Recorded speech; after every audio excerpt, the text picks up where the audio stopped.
And the person that we're going to baptize is this guy right here. This is Charles. You guys welcome Charles to come down.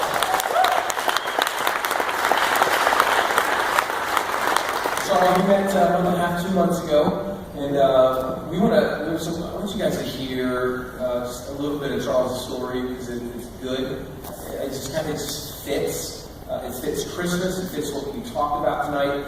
And Charles, we're going to break your story into 3 parts. And so let's go back. Back to the beginning. Talk about your early life, circumstances, what you went through. Talk about what life was like for you in the beginning. Alright, when I was growing up, I had no faith base, so it wasn't pressed on me. I had the choice to do it if I wanted to, but it just wasn't my cup of tea at the time. I was raised in a predominantly drug usage situation where I was given more free will than I should have at the age I was. And that progressed into a rapid downward spiral of mine. I lost my father when I was young to drug usage, so that definitely gave me an opinion on God, that if there was a God, why would he take my father away from me? And I was put in foster care once, and there was just so many things that had stacked up against me to believe that if there was this God, why am I being punished? Why is it me? But it's things like that you have to look, that's what makes you stronger. And I learned a lot from that.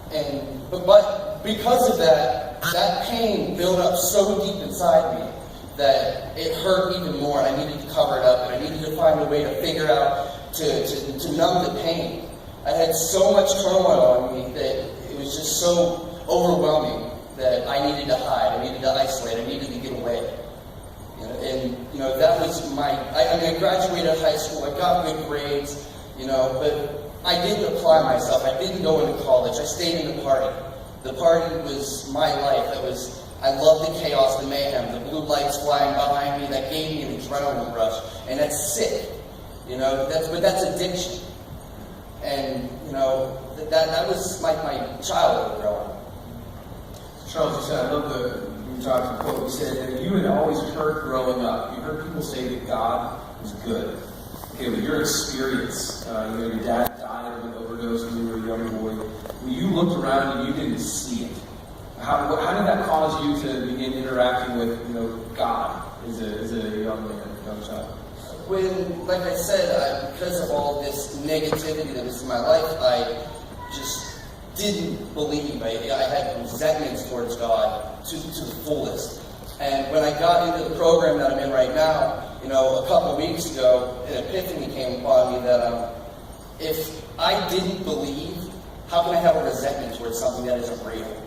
So obviously, somewhere in the back of my mind, I believed. I was either afraid to admit it, afraid of what people would think of me. I inherited a lot of traits from my friends who didn't have, a faith as well, and we just developed an agnostic and atheism, but that wasn't me.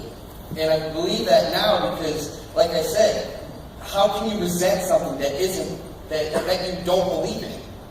There's got to be, in that there's truth that I had. In the back of my mind, I wanted God in my life. I was just afraid to ask.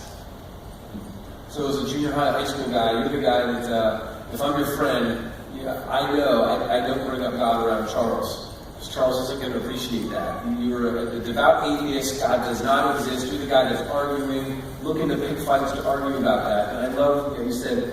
You realized, how can I disbelieve in God when I'm so angry at him? How can I hate someone that I don't believe exists? That's kind of like the lights kind of went on for you. So then, through all this, life's going down. You checked into the Salvation Army and to do a program there. Talk about your first thoughts as you began to kind of see, wait a second, who's the Salvation Army? Talk about that a little bit. When I walked in the Salvation Army and I met Dustin, I had no clue it was Christ-based.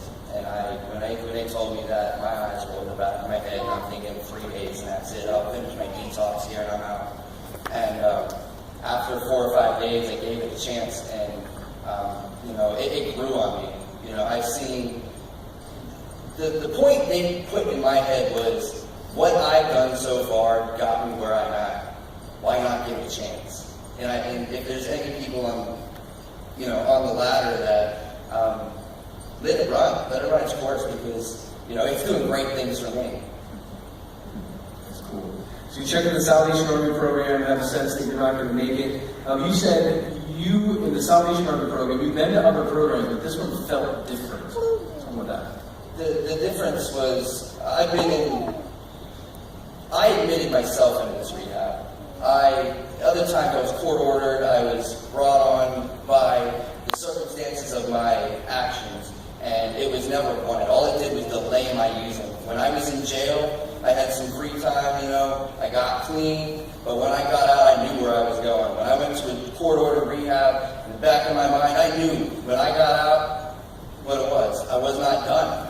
But at the point where I admitted myself into the Salvation Army, I was at an all-time low. I contemplated suicide numerous amounts of times. I was just at this end to where drug usage was driving me completely insane, and I drove everyone in my life out because of my drug usage. I just totally, I don't want to swear, but I just wasn't a good guy. I lied, stole, manipulated, cheated, and did anything I could. I put drugs in front of my son. That's sick. That's the disease. That's the disease I have. And to define, if people aren't 100% sure what addiction is, there's 3 words. Take them home, write them down, let it sink in. Allergy, disease, and obsession. Those 3 words meant so much to me when I read them. When I put them on a piece of paper and I read them, it was just, that actually defined who I was, and I am an addict. Good. So, I had a question in my head, I just totally forgot it. Yes, how long have you been clean? I have 67 days as of today.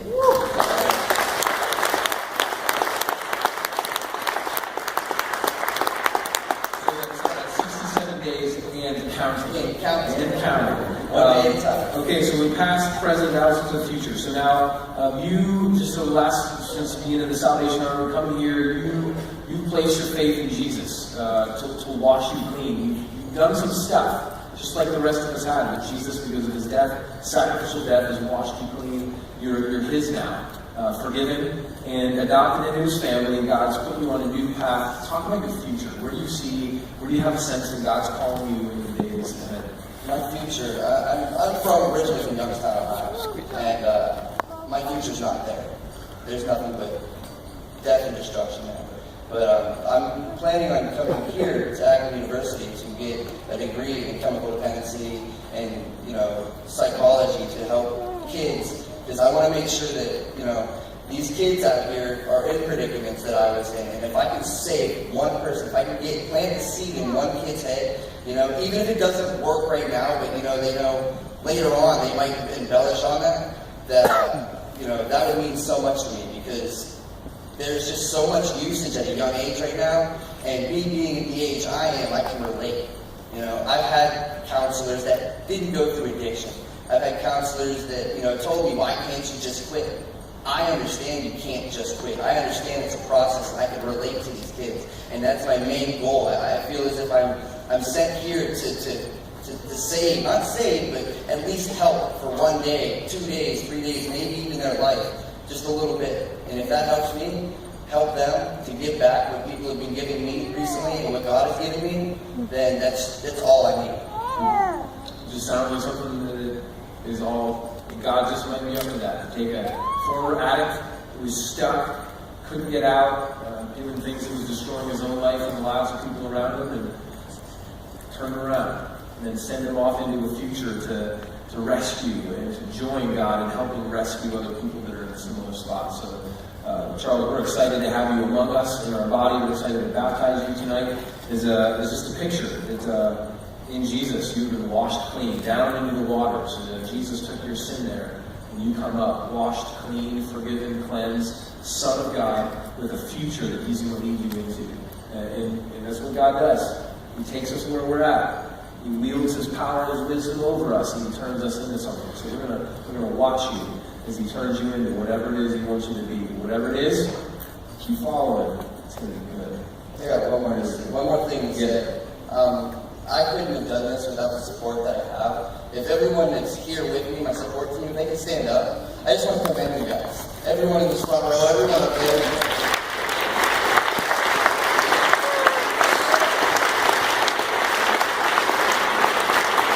These are amazing people. Back row, they're amazing people. My man up there, they're amazing people. If it wasn't for them, I wouldn't be here right now. Thank you. You said it. We weren't designed to walk alone. Charles just said it, so we better believe it. All right? Let's pray. We're going to pray. Charles and I are going to head up, and we're going to baptize. You guys are going to sing some songs, and we're all going to celebrate together. Let's pray. Father, thanks so much that you are still in the business of changing lives, and that you call us people that the world would look at and say, not very important. God, that's us. It's every person in this room. God, and through you wielding your power and your wisdom over us, you turn us into something. God, through whom you advance your kingdom. It doesn't make any sense to us, but we just want to say thank you for including us in what you're doing. God, we pray for Charles that you would have your way in him and over him and through him in the days ahead. 67 and counting days of sobriety. God, make it a lifetime. Use him.